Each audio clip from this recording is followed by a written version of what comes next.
बिस्मिल्लाहिर्रहमानिर्रहीम। Dear students of second year physics federal board national book foundation, हम पढ़ रहे थे चैप्टर नंबर 16।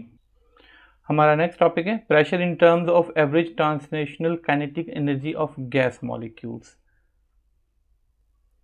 हमने अपने लास्ट लेक्चर में pressure exerted by gas molecules में ये पढ़ लिया था। प्रेशर हमारे पास एंड में आकर जो है वो mass, number of moles, molecules जितने होते हैं, वी, ये तमाम हमने जो इक्वेशन है वो डिराइव कर ली थी। अब अगर हमने रिलेशन फाइंड करना है प्रेशर और गैस का और average translation kinetic energy of a gas molecule का, तो हम क्या करेंगे कि हमारे पास ये जो वैल्यू गिवन है, हम इसको जो है वो 2 से मल्टीप्लाई और 2 से ही डिवाइड कर देते हैं। तो आ जाएगा 2/2, बाकी हम कर देते हैं इसको mn। अब हम इसको 2 को इस वाले के नीचे को डिवाइड कर देंगे, इसके साथ हम सिर्फ इनको अरेंज करेंगे। सो ये 2 और m इसको सिर्फ हमने साथ बाहर निकाल लिया, ये वाला 3 जो है वो बाहर चला गया, तो क्या आ जाएगा 2/3 हमारे पास बाकी बचा है n/v। 2/3 n/v ये इसके साथ चला जाएगा m के साथ, इंटू 1/2 mv का स्क्वायर, हाफ mv का स्क्वायर। अब जो n/v है, n/v जो है वो नंबर ऑफ मॉलिक्यूल्स पर यूनिट वॉल्यूम होगा कि एक यूनिट वॉल्यूम के अंदर जो जितने भी नंबर ऑफ मॉलिक्यूल्स हैं वो। सो n/v जो है इसको हम लिख देते हैं n0, number of molecules in unit volume, के यूनिट वॉल्यूम के अंदर कितने होते हैं। तो इसलिए इसको हमारे पास जो n/v है इसको n0 में कन्वर्ट किया जा सकता है। सो प्रेशर हमारे पास क्या आ जाएगा 2/3, ऐसी सूरत में n0 एंड हाफ m हमारे पास आ जाएगा v का स्क्वायर।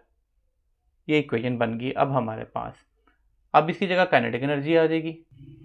अब जो हमारे पास 2/3 n0 है ये कांस्टेंट है, ये कांस्टेंट वैल्यू होगी जितने भी नंबर ऑफ, आपने एवोगाड्रोस नंबर पीछे पड़ा हुआ है सारा। सो ये कांस्टेंट वैल्यू है, कांस्टेंट होने की वजह से इसकी जगह पे हम कांस्टेंट लिख देते हैं इसकी जगह पे। तो मैं इसको लिख सकता हूँ P =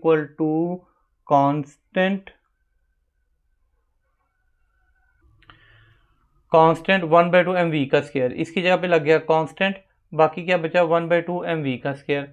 अब इस कांस्टेंट को प्रोपोर्शनलिटी में बदलें, उलट कर दें, तो P डायरेक्टली P प्रोपोर्शन, जब ये इक्वालिटी को वापस प्रोपोर्शनलिटी में करेंगे तो आ जाएगा 1/2 mv स्क्वायर। सो ये 1/2 mv स्क्वायर क्या होता है, काइनेटिक एनर्जी। इसका क्या मतलब हो जाएगा कि प्रेशर जो है फिर डायरेक्टली प्रोपोर्शनल हो जाएगा काइनेटिक एनर्जी के। और यही हमने जो है ना वो इसमें प्रूफ करना था कि क्या रिलेशन है और काइनेटिक एनर्जी का आपस में। अब इस इक्वेशन से हमें क्या पता चला कि जो गैस मॉलिक्यूल प्रेशर लगाते हैं किसी भी कंटेनर की वॉल्स के ऊपर, वो डायरेक्टली प्रोपोर्शनल होता है average translational kinetic energy of the molecules. जितनी काइनेटिक एनर्जी ज़्यादा होगी उतना ही ज़्यादा प्रेशर वो एक्सर्ट करेंगे। अब नेक्स्ट देखें pressure in terms of density. अब हमने प्रेशर जो है वो डेंसिटी की टर्म्स में जो है फाइंड आउट करना है, हम उसका रिलेशन यहाँ पे फाइंड आउट करेंगे। हमारे पास जो इक्वेशन है इस वक्त गैस की, जो हमने पहले फाइंड कर चुके हैं, प्रेशर जो एक्सर्ट करता है वो पहले क्या होता है P = m/n 3v × v square. ठीक है, ये हमने पीछे फाइंड आउट किया है अभी। सो अगर जो है वो mn/v जो है ये डेंसिटी के बराबर है, क्यों? क्योंकि जो डेंसिटी है वो क्या होता है, newton metre by mass per unit volume.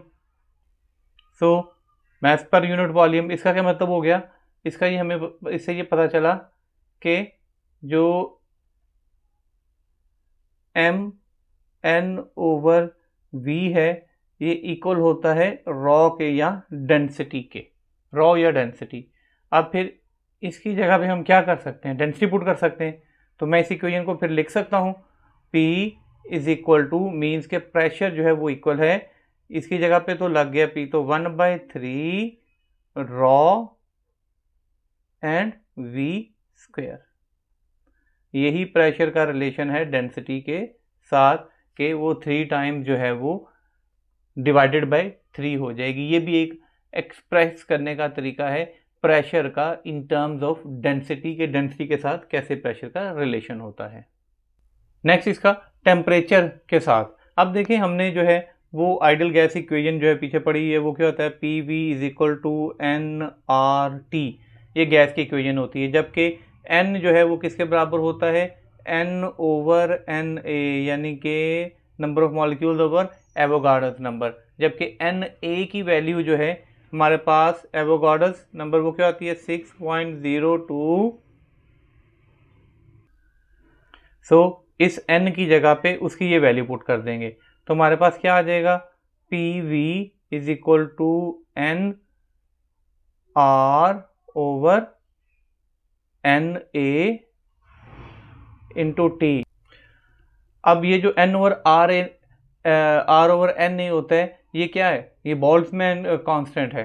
सो हमारे पास r over N A is equal to ये कांस्टेंट वैल्यू है हमारे पास। तो ये कांस्टेंट वैल्यू होने की वजह से हमारे पास क्या आ जाएगा P V is equal to N K T. हमने इस कांस्टेंट को के से डिनोट कर दिया है। इस तरीके से हम जो है अब इस इक्वेशन को हम जब ये पी वी इसके बराबर इसको वी से मल्टीप्लाई करके तो इस इक्वेशन को फिर हम किस तरीके से लिख सकते हैं, फिर ये हो जाएगा P V is equal to 2/3 N over v into 1/2 m v का स्क्वायर। हम उसको जो है ना वो इस तरीके से भी लिख सकते हैं। अब यहाँ पे देखें कि अगर यहाँ से देखें P V is equal to N K T, तो इस पी वी की जगह पे हम क्या पुट कर सकते हैं फिर N K T is equal to 2/3 n by V half M V square.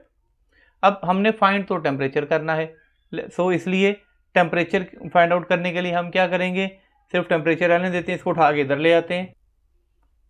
अब ये दो मल्टीप्लाई होते थे आगे डिवाइड हो गए, एन एन से कटिंग हो गया, बाकी हमारे पास क्या बचेगा टी इज इक्वल टू 2/3 और साथ में क्या बचा के, और हमारे पास है 1/2 एम वी का स्क्वेयर। नाउ अब क्या करते हैं कि इसमें से जो 2/3 के है ये तो कांस्टेंट है, ठीक है ना। सो 2/3 के इज कांस्टेंट, सो 2/3 के की जगह कांस्टेंट लिख दिया तो ये आ जाएगा इज इक्वल टू कांस्टेंट और साथ में बचा हाफ एम वी का स्क्वेयर।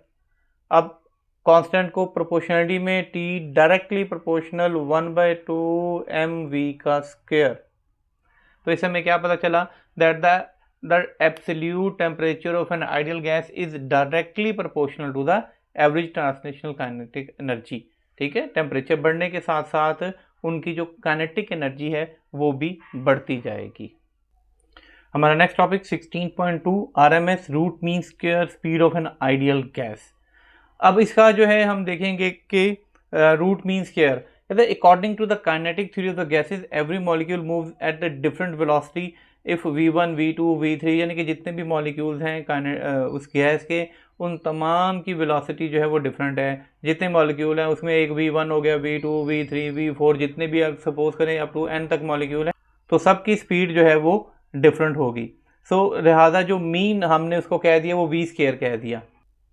इस तरह जो टोटल v का स्क्वायर हमारे पास आ जाएगा वो इन तमाम जितनी भी वेलोसिटीज उसके मॉलिक्यूल हैं उनके स्क्वायर, यानी कि क्या होता है एवरेज क्या हो जाएगा फिर sum of quantities divided by number of quantities.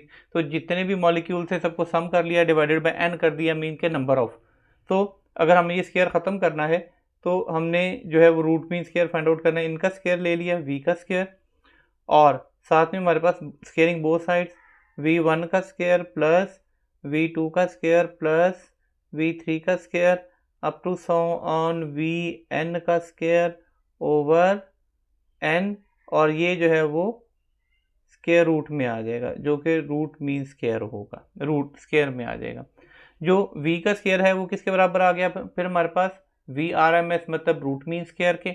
सो जो हमारे पास v का स्क्वायर है ये किसके बराबर है, ये is equal to v root mean square.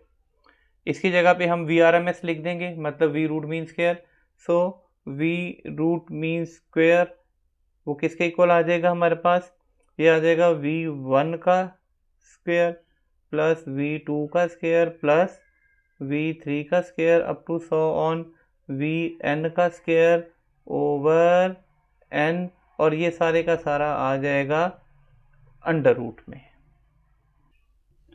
ये हमने पहले भी पढ़ लिया है, जो एवरेज होती है, ठीक है, v एवरेज होगी, एवरेज वो किसके बराबर हो जाएगी, सम ऑफ क्वांटिटीज मतलब v1 plus v2 plus v3 up to so on vn आ गया, चूंकि up to number of n है तो डिवाइडेड बाय n आ जाएगा, sum of quantities divided by number of quantities.